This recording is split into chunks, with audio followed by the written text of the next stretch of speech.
The airport was loud, but inside me, everything was silent. My suitcase stood beside me like a stranger, and my phone felt heavier with every second. I had landed safely, but no one came to take me home. I called my mom once. Then again. Then 12 times. That's when I realized. Sometimes, the people you wait for the most are the ones who forget you first. I wasn't angry at first. I told myself she must be busy, maybe traffic, maybe her phone died. After all, she was my mother, the woman who never forgot anything about me. Or at least, that's what I believed. I sat on a cold airport bench, watching families reunite. Hugs, smiles, tears of happiness. And there I was, alone, wondering how a son could feel so invisible in a place so full. The minutes stretched in a strange way, as if time itself had decided to slow down just to watch me suffer. I stood near the arrival gate at first, telling myself she would appear any second. My fingers tightened around the handle of my suitcase, my eyes scanning every face that passed by. A woman hugged her son tightly, laughing through tears. An old man waved excitedly at his family. Every reunion felt like a quiet reminder that I was still alone. After 10 minutes, I sat down. I checked my phone again, even though I already knew what I would see. No new notifications. No missed calls from her. I unlocked the screen, locked it again, unlocked it once more, as if my hope could somehow force the phone to change its mind. I told myself not to panic. She's just late, I whispered. Airports are confusing. Traffic is bad. Things happen. Mothers don't forget their children. But as the clock on the wall moved forward, doubt began to creep in. It wasn't loud at first. It was a small voice in my head, asking questions I didn't want to answer. Why isn't she calling? Why isn't she replying? Did something happen? Or did she really forget? I stood up again when the automatic doors opened, my heart racing for no reason. It wasn't her. I sat back down. The bench felt cold through my clothes, and the noise around me started to blur. Announcements echoed through the terminal, names and flight numbers mixing into meaningless sounds. I felt like I was underwater, watching life move above me while I stayed frozen below. I dialed her number again. The phone rang. Once. Twice. Then voicemail. I hung up and tried again. And again. With every call that went unanswered, something inside my chest tightened. By the 6th call, my throat felt dry. By the 9th, my hands were shaking. By the 12th, I didn't even expect her to answer anymore. I was calling just to feel less alone. An hour passed. Then more. The excitement of arriving home had completely disappeared, replaced by a heavy sadness that sat on my shoulders like a weight. I pulled my jacket closer, not because I was cold, but because I felt exposed. People walked past me without noticing, dragging their luggage, talking on their phones, living their lives. To them, I was just another traveler. They didn't know I was fighting tears over a forgotten promise. I remembered how she used to wait for me when I was a child. How she would stand at the gate long before school ended, afraid I might come out early and not see her. How she once told me, even if the whole world forgets you, I never will. That memory hurt more than the waiting. It replayed in my mind over and over, each time cutting a little deeper. I wondered if this was what growing up felt like, realizing that even the safest places can fail you. That even the strongest love can slip, just for a moment, and leave you standing alone in a crowded airport, questioning your worth. I wasn't angry yet. Anger would have been easier. I was just tired. Tired of waiting. Tired of hoping. Tired of pretending that it didn't hurt. When I finally leaned my head back against the wall and closed my eyes, a single thought echoed in my mind. I didn't mind the long journey, the flight, or the exhaustion. All I wanted was to see her face when I walked out. And somehow, that simple wish had turned into the loneliest weight of my life. The longer I sat there, the louder my memories became. They didn't come gently. They rushed at me like waves, one after another, leaving no space to breathe. Every sound in the airport seemed to trigger something from my past. The rolling of suitcases reminded me of the mornings she packed my school bag in a hurry. The distant laughter of families echoed like the evening she waited at the door for me, pretending not to worry while checking the time again and again. I closed my eyes, but that only made it worse. I saw her younger, stronger, standing by the window every time I was late. I remembered how she never slept until she heard my key turn in the lock. How she would call me even if I was just 10 minutes late, her voice sharp with fear, not anger. "Where are you?" she'd ask, and before I could answer, she'd add, "I was worried." Back then, I used to feel annoyed. Today, I would give anything to hear that worry again. I thought about the day I first left home alone. She stood at the bus stop longer than necessary, watching until the bus disappeared. That image had always lived quietly in my heart, proof that I mattered. Sitting at the airport now, that memory felt like a lie someone had told me to make life easier. I wasn't sure what hurt more, the waiting, or the realization that memories don't protect you from pain. My phone buzzed in my hand as I checked it again, even though nothing had changed. The screen reflected my face back at me, tired and older than I remembered. I wondered when I had become this person, someone who could be forgotten so easily. Was it because I grew up? Because I became independent? Or because love, over time, learns to assume instead of show up? I watched a little boy run into his mother's arms near the exit gate. She scolded him gently for running, but her arms held him tight, as if the world might steal him away if she let go. My chest tightened. I wasn't jealous of a child. I was jealous of a certainty. The certainty that someone was waiting. The certainty that no matter how long the delay, someone would be there. I replayed my last conversation with my mum again and again, searching for signs I might have missed. Had she sounded distracted, tired, overwhelmed? Maybe she had been carrying too much, and I hadn't noticed.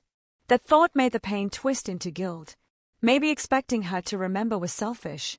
Maybe I had forgotten how heavy her life had become. But another part of me whispered something darker. A part one didn't want to listen to. What if I wasn't a priority anymore? What if love doesn't disappear, but attention does? What if being remembered is something you slowly lose as you grow older, like a privilege reserved for children? The airport lights felt harsh, exposing emotions I had carefully hidden for years. I had always been the strong one, the one who didn't complain, who said it's fine even when it wasn't. Sitting there, surrounded by strangers, I felt that strength cracking. My throat burned, my eyes stung, and I had to look away so no one would notice the tears I refused to let fall. I remembered her hands, rough from years of work, smoothing my hair when I was sick. I remembered how she used to say my name in a way no one else ever could, turning it into comfort. Those memories wrapped around my heart, warm and painful at the same time. They reminded me of everything I had received, and everything I was missing right now. Time kept moving, careless and cruel. Flights arrived. Flights departed. And with every passing minute, the gap between who I believed my mother was and what I was experiencing grew wider.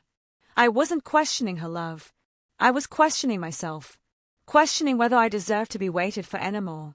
In that moment, surrounded by memories that refused to stay in the past, I understood something that scared me. Sometimes, the most painful loneliness isn't being unloved. It's remembering a love so strong that its absence feels impossible to survive. My hope.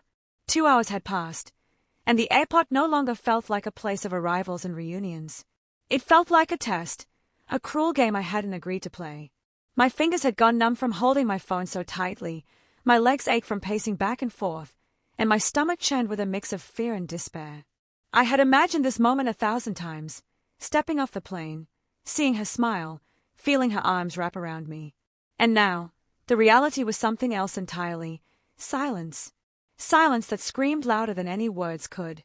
Then, finally, the ringtone pierced through my numbness. The vibration in my hand felt electric, a jolt of possibility that almost made me drop the phone in disbelief. Her name appeared on the screen. Mom.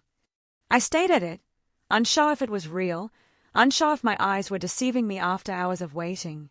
I pressed the green button with trembling hands, my heart racing so fast I thought it would burst from my chest. Hello. I managed to whisper, my voice cracking. There was a pause on the other end. A pause so long it made me think she might have forgotten entirely, that she had picked up by accident, or that somehow the line was dead. And then, a tremble. A deep, shaking intake of breath that I knew instantly. Oh my God. I'm so sorry, she said, her voice fragile, almost breaking. I completely forgot. I don't know how it happened. Forgot. Just one word, and it felt like someone had punched me in the chest. The warmth I had imagined, The relief I had been clinging to evaporated in an instant. I swallowed hard, fighting back tears that threatened to spill. I wanted to scream, to cry, to tell her how much it had hurt, how every minute felt like it would last forever. But the words lodged in my throat. Instead, I managed a trembling, "It's okay." Her voice broke again, this time with genuine guilt. I don't know how I let this happen. I was caught up with work, the house, everything. I shook my head, though she couldn't see me. "It's fine," I said again, softer this time, not because it was fine, but because the anger and disappointment were tangled with the love I still carried for her. Love doesn't disappear because of a mistake. It hides, it waits, it forgives, even when forgiveness feels impossible.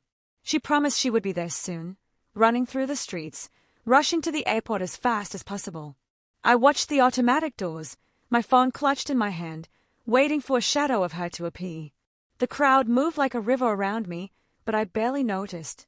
I was trapped in the space between fear and hope, where time felt stretched, elastic, fragile. I thought about all the things I had imagined saying in this moment. I had rehearsed them countless times in my mind. I missed you. I was scared.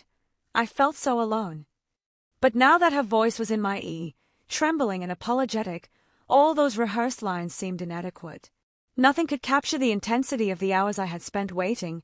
Nothing could bridge the distance that had grown in my heart during her absence. Finally, I saw her.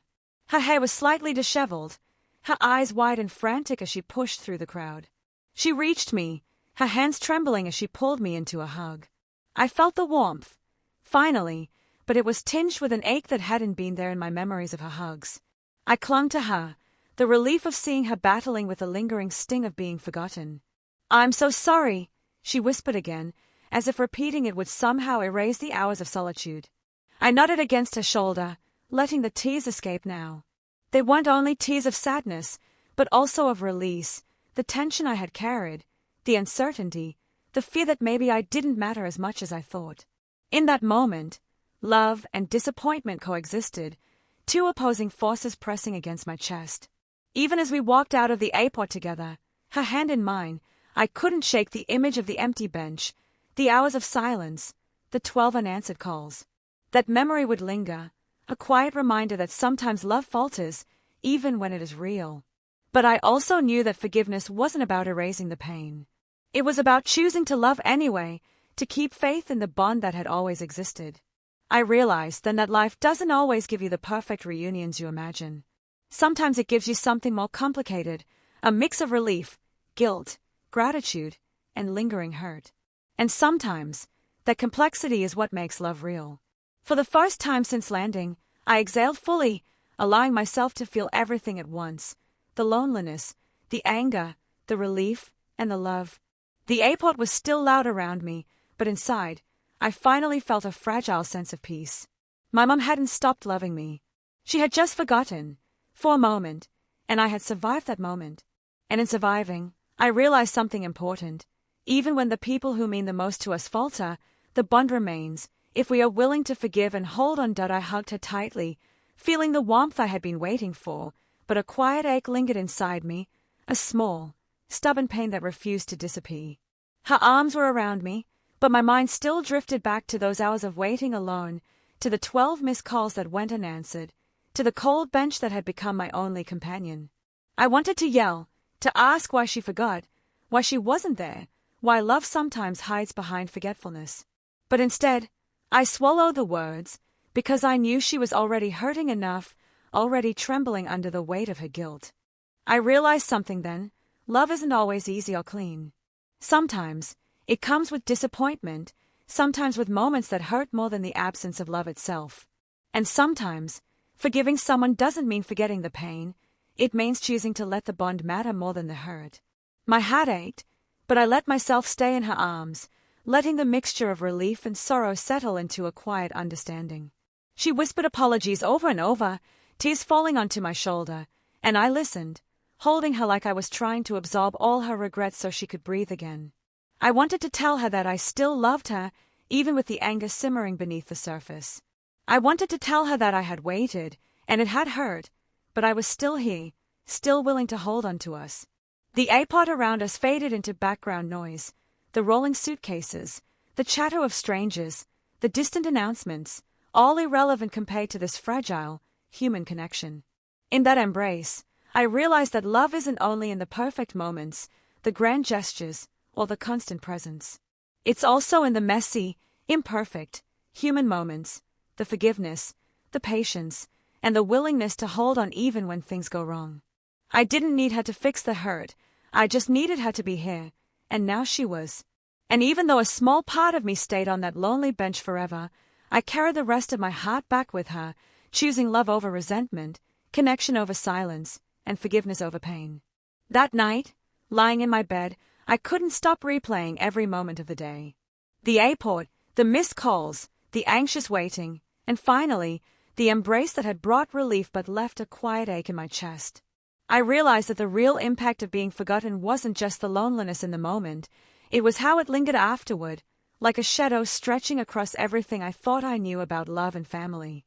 I thought about how fragile our connections can be, how even the people who love us most can falter, and how those moments of absence can teach us about patience, resilience, and forgiveness. I understood something crucial that night.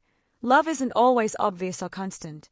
Sometimes, love is quiet, waiting, and imperfect.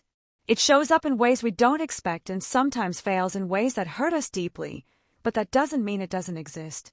My mom hadn't stopped loving me. She had just been human, caught in the whirlwind of her own struggles, and for a moment, that was enough to make me feel invisible. I thought about the many people who might feel the same pain, waiting for someone who doesn't show up, hoping for connection that is delayed or broken.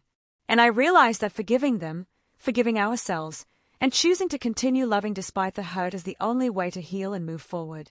That night, I closed my eyes with a mix of sorrow and hope. I forgave her, and I forgave myself for feeling forgotten. I understood that love doesn't always come in perfect timing, but it endures, even in silence, even in absence, and even in moments that hurt the most. From that day on, I carried with me the lesson that love, though sometimes painful, is always worth holding on to. And even when we are forgotten for a time, the bond doesn't break, it transforms, teaching us resilience, patience, and the quiet strength of forgiving from the heart. Sometimes, the people we love the most forget, and it hurts deeper than we expect. But love isn't only in perfect moments, it's in forgiveness, patience, and holding on, even when it's hard. Broken heart, heavy black heart hash. If this story touched your heart, **like, comment, and follow *** for more emotional stories that remind us we are never truly alone.